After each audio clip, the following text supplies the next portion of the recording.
Welcome to the Photo Booth Supply Co. YouTube page. My name is Catalina and I'm the owner of Modern Photo Booth Company, and I'm here to teach you guys all things photo booth business related. In today's video, we're going to be talking about how to hire a booth attendant.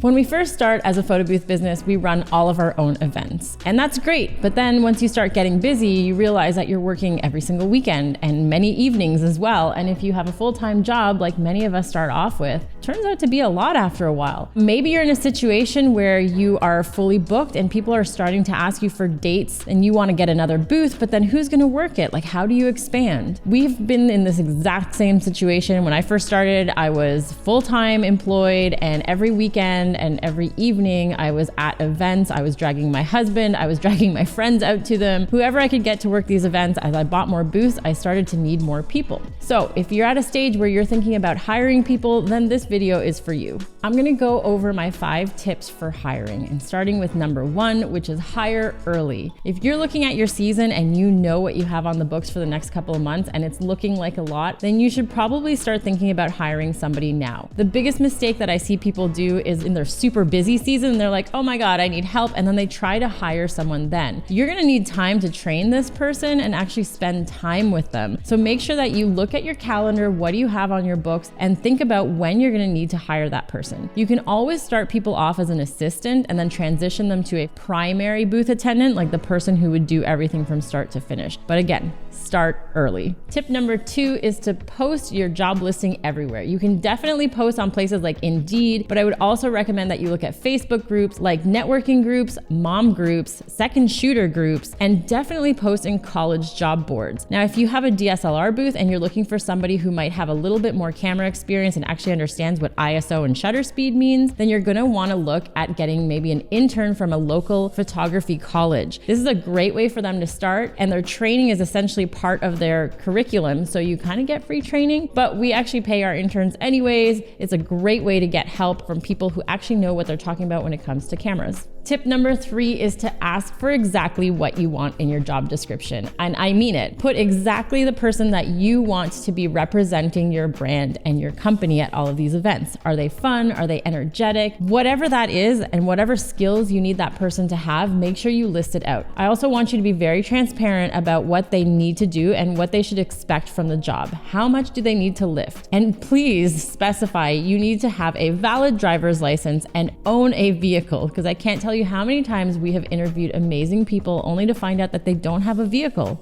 How else are they going to get the photo booth to the events? If you're unsure about how to write out the job listing, well, I've gone ahead and created some for you. So just head to the description below and click on the link, and it'll take you to a couple of Canva templates that you can copy and paste or use as is. Tip number 4 is to always do an interview. And I like to do them in person as much as possible, but obviously lately we've had to do everything virtual. In these interviews though, you want to ask a couple of really key questions. These are 3 of my favorite questions to ask people when interviewing for a booth attendant. Question number 1, what do you know about our company? This shows that they actually have interest in the job if they Googled and read your website, so that they can fully understand what you do as a company. Because not every photo booth is the same, right? And if they haven't researched your company and don't fully understand what kind of events you do, then they're probably not that interested in the job. Question number 2 is, why did you apply for this position? This is a great way to also get to know them a little bit and understand why they found this position to be interesting to them. And it's also a great place to see some red flags like, I don't know. If they say, I don't know, well, I don't know that you're gonna get hired either. And then third question, once again, do you have a valid driver's license and a car?